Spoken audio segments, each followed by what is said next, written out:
आजकालची मुलं हे खूपच ॲडव्हान्स होत चाललेली आहेत. त्यांना त्यांच्या कमी वयातच त्यांचं खरं प्रेम मिळतं. म्हणजे कॉलेज लाईफ असेल किंवा स्कूल लाईफमध्ये असेल, तर त्यावेळेसच त्यांना त्यांचं खरं प्रेम मिळतं. मग ते नंतर लग्नाचा विचार करतात. मग त्यासाठी त्यांच्या आई-वडिलांची परमिशन असेल किंवा नसेल याचाही ते विचार करत नाहीत.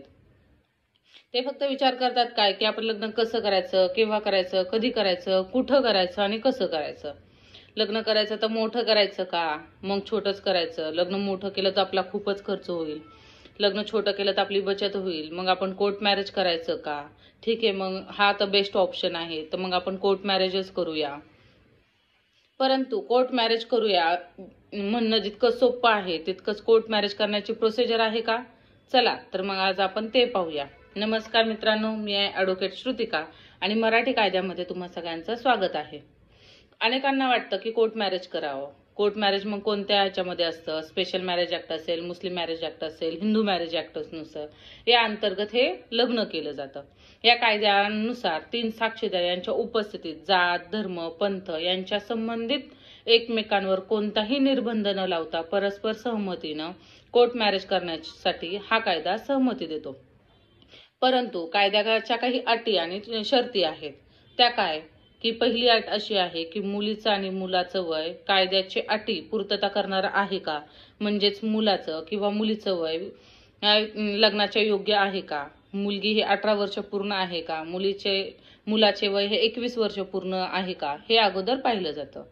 त्याच्यानंतर सेकंड ऑप्शन म्हणता येईल की लग्न करणारे जे जोडपे आहेत त्यापैकी एकाचा अगोदर विवाह झाला आहे का? जर झाला असेल तर त्यांचा घटस्फोट झाला आहे का?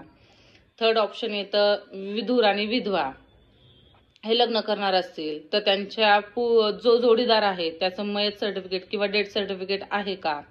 चला तर मग आपण पाहूया आता कोर्ट मॅरेज करण्यासाठी लागणाऱ्या कागदपत्र. कोर्ट मॅरेज करायचं असेल तर कोर्ट मॅरेज करण्यासाठी एक आपल्याला अर्ज भरून द्यावा लागतो. तो म्हणजे काय? कोर्ट मॅरेज करण्याचा अर्ज. त्या अर्जावर दोघांच्या सह्या हव्यात. त्याच्यानंतर दोघांचा जन्माचा दाखला, विवाह इच्छुक व्यक्तींचा निवासी पत्ता पाहिजे किंवा ते रहिवासी आहेत कुठं. आधार कार्डवर जो रेसिडेन्सी प्रूफ आहे त्या ठिकाणी ते राहायला नाही आहेत, परंतु ते राहायला जॉबनुसार दुसरीकडे आहेत की त्यांचा आधार कार्डवरचा ॲड्रेस चेंज आहे आणि रहिवासी वेगळीकडे राहत आहेत. तर अशा परिस्थितीमध्ये त्यांचं rent agreement, register rent agreement असणं गरजेचं आहे. ज्यावेळेस तुम्हाला विवाह करायचा आहे त्याच्या 3 महिने अगोदरचं तुमचं रेंट ॲग्रीमेंट असणं गरजेचं आहे. त्यानंतर पाहता येईल दिलेल्या अर्जाबरोबर एक शुल्क आकारला जातो, तो भरलेलाचा पावती पाहिजे. त्याच्यानंतर दोन्ही पक्षकारांचे पासपोर्ट साईज फोटो पाहिजे. प्रत्येकी 2 असणं गरजेचं आहे. तसेच घटस्फोटित असेल तर त्याच्या संबंधित काही कागदपत्र हवी आहेत. पूर्वाश्रमित जोडीदारांचा मृत्यू झाल्यास त्या संबंधित मृत्यूचा अधिकृत दाखला हवा आहे. तसेच दोन्ही पक्षकारांचे ॲफिडेव्हिट म्हणजेच एक प्रतिज्ञापत्र हवं आहे. साक्षीदारांचे फोटो व साक्षीदार ज्या ठिकाणी निवासी आहेत त्या ठिकाणाचा पुरावा लागेल. अशी कागदपत्र असणं महत्त्वाचे गरजेचे आहेत. अशी कागदपत्रांची तुमची जुळवाजुळव झाली त्यानंतर तुम्ही कोर्ट मॅरेज करू इच्छिणाऱ्यांनी आपल्या जिल्ह्यात विवाह अधिकाऱ्यास याच्या माहिती देणं गरजेचं आहे. ती माहिती द्यायची कशी? ती माहिती द्यायची लेखी स्वरूपात अर्ज करून. ज्या दिवशी तुम्ही लेखी स्वरूपात अर्ज केला आहे त्याच्या आधीपासून 1 महिना दोघांपैकी एक व्यक्ती त्या शहरात वास्तव्यास असणं गरजेचं आहे. आणि ते कशासाठी आहे की ते अर्जासाठी गरजेचं आहे.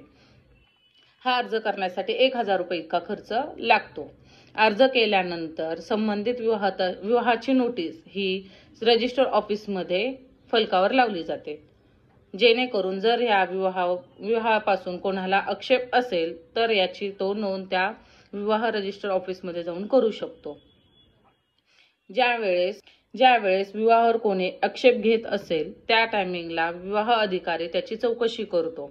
चौकशी झाल्यानंतरच कोर्ट मॅरेज करण्यासाठी तारीखही नमूद केली जाते. जर ह्या विवाहावर कोणाचाही आक्षेप नसेल तर विवाह अधिकारी संबंधित जोडप्याला कोर्ट मॅरेजची एक तारीख देतो. त्या तारखेला साक्षीदार समवेत विवाह सब रजिस्टर ऑफिसर किंवा विवाह अधिकारी यांच्या समक्ष रजिस्टरवर सह्या करून कोर्ट मॅरेजची प्रोसिजर हे पूर्ण केली जाते. ज्या दिवशी तुम्ही रजिस्टरवर सह्या केल्या आहेत त्या दिवसापासून 3 ते 7 दिवसामध्ये तुम्हाला कोर्ट मॅरेज म्हणजे विवाह प्रमाणपत्र हे प्राप्त होते. त्या दिवशी तुमची सरकारी नोंद ही केली जाते. त्या दिवसापासून तुम्ही पती पत्नी कायदेशीररित्या पती पत्नी असतात. ही पूर्ण कोर्ट मॅरेजची प्रोसिजर मी तुम्हाला सविस्तर माहिती देण्याचा प्रयत्न केला आहे. तर कोर्ट मॅरेज संबंधितला हा व्हिडिओ तुम्हाला आवडला असेल तर कमेंट्स करा आणि तुमच्या जर काही अडचणी, त्रुटी किंवा प्रॉब्लेम, इश्यू असतील तर तुम्ही मला कमेंट्स बॉक्समध्ये नक्की विचारू शकता. धन्यवाद.